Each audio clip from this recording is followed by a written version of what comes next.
It's a bit difficult to escape inflection on this asset, but tomorrow there may be a long opportunity, seeing that momentum is suggesting a potential dip right back into that invalidation zone and inflection.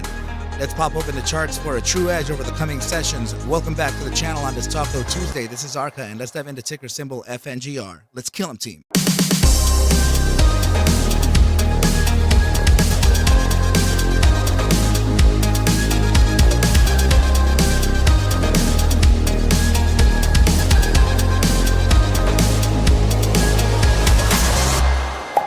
What is up, you guys, and welcome back to the channel. Let's go ahead and dive into ticker symbol FNGR. And what we're observing right over here is actually this chart. First, let's start off with this one, right? The manipulation chart, where we noticed, actually, it was Origin, my buddy, one of the subscribers to the ARC indicators, right? So he noticed a strike of manipulation in a very weird time frame. This is actually a single strike here that prevented the asset from continuing to the downside on the 1 second interval. I will admit that I do not use the 1 second interval, and I don't usually see strikes located there, but he did point one out today. And right as that came in, price action recovered. As you know, the algorithm is able to give us the recovery manipulation and nefarious manipulation too, right? So both of them are given to us. But yeah, anyway, price action did continue onwards here to around 422 before failing and ending the day at about $4.08. Now, there is something that may suggest a continuation to the downside, but it may get invalidated. I have to talk about both of them, though, okay? So with immediate price action, just like this here, and you get this H pattern that usually signals a dead cat bounce, right? So if we were to face a dead cat bounce, so we'll go ahead and take into consideration the bottom side with a perfectly horizontal line. We'll take a trend line from the top of the formation all the way to the bottom side of it and apply it just under it to get a price objective, and that is suggesting a bottom side of 386. And all of you already know that 386 is somewhere that we've already faced a low from, right? So that is testing the invalidation zone yet again. Very, very dangerous area to be in, if it fails with an hourly candle beneath that 385, there could be capitulation or further downside to consider, right? So it is a potential, right? But now the other reason why I believe that there could also be a failure to that downside is simply because of this. This is the linear regression channel that I use in the hourly time frame, right? So closing this candle here at 408, very close to the bottom side of about the support level of 405, this indicates that it's actually a bull play, right? So now, granted, this linear regression closing values have around a 70% hit rate.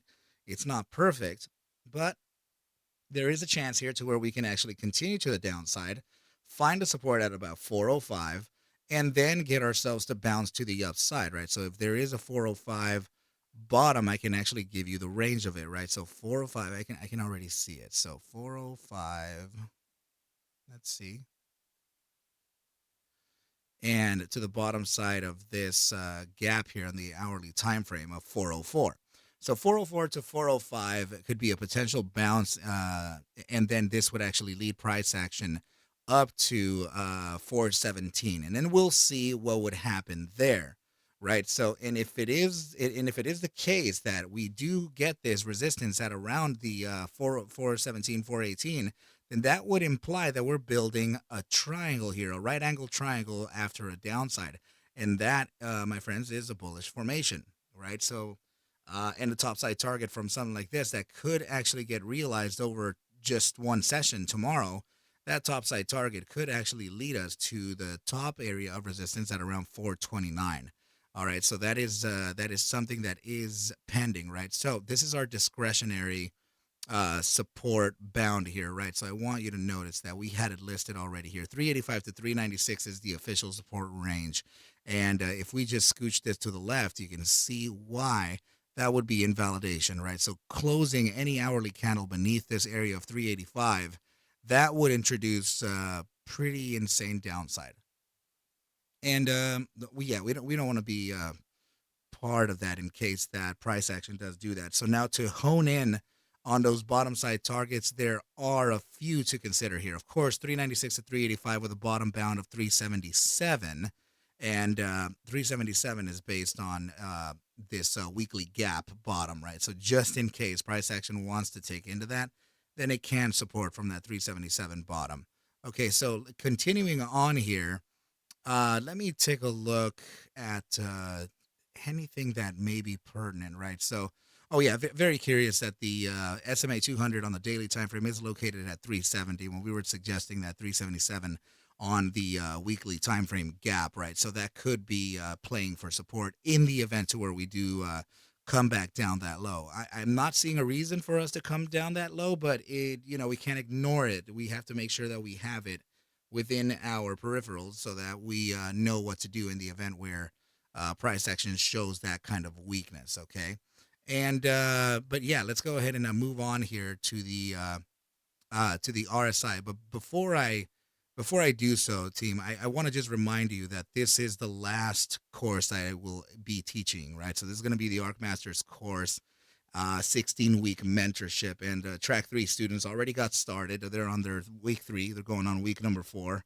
and I opened up 30 seats for that. I filled about 36 seats from those 30, and now I'm offering another 30 because there was more bleed, right? There's more people asking for this. So from those 30, I think about 18 or 19 are left, and they are filling up for the start of the new year, right in January. So make sure to get yourself enrolled, get yourself some information here, and I'll pass you over the syllabus and the disclaimer and everything pertinent to this.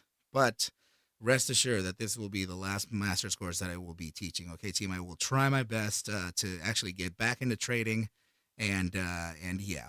Okay, team, so let's go ahead and move on to the last part of the analysis. This is going to be the RSI, right? So the RSI is already suggesting a downside here on the immediate short-term time frame, 30-minute. It is in the gravitational zone, so this is likely to continue to the downside here. Let's see, the bi-hourly time frame also suggesting some downside. And let's see, the 4-hour time frame, just like the bi-hourly and the 30-minute, is also sitting in the gravitational zone for a downside continuation.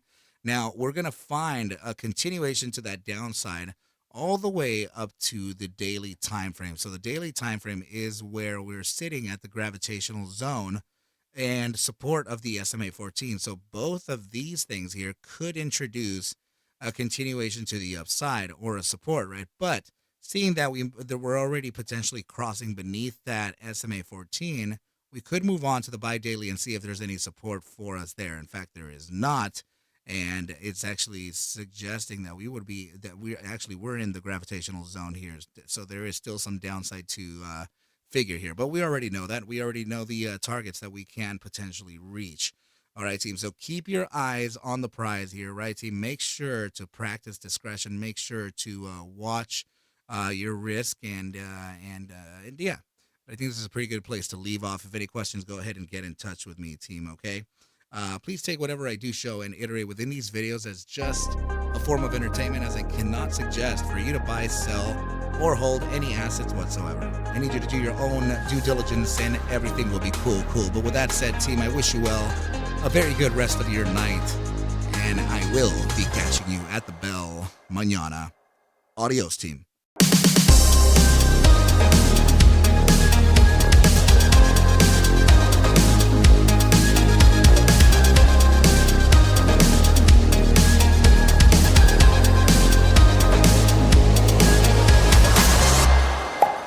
Yeah.